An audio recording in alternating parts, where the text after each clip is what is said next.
आम्ही क्रोमामध्ये, कारण मला घ्यायचं होतं माझं पाडव्याचं गिफ्ट, म्हणजेच हे मला मोबाईल घेणार होते. तसा तर यांनी तो फोन मला ऑनलाईन ऑर्डर केलेला, पण त्यांच्या डिलिव्हरी बॉयच्या चुकीमुळे तो माझा फोन वापस गेला आणि आता तो मला ऑनलाईन ऑर्डर करण्यासाठी 3-4 दिवस वेट करावं लागत होतं.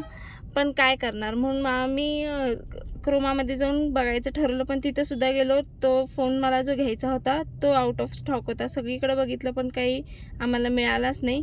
म्हणून म्हटलं जाऊ दे, आता 3-4 दिवसानं घेतलेलंच बरं होईल.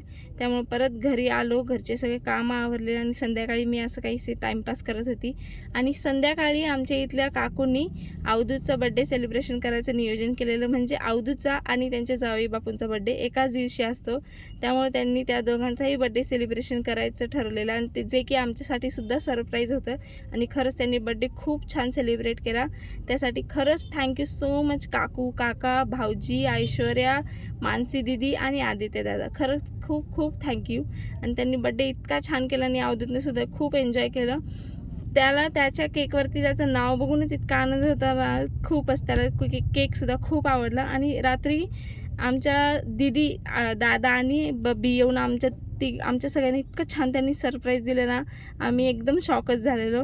आणि त्यांनी इतकं छान सरप्राईज दिलं म्हणून आम्हीसुद्धा त्यांच्या स्वागतासाठी शॉट उडून त्यांनासुद्धा सरप्राईज दिलं.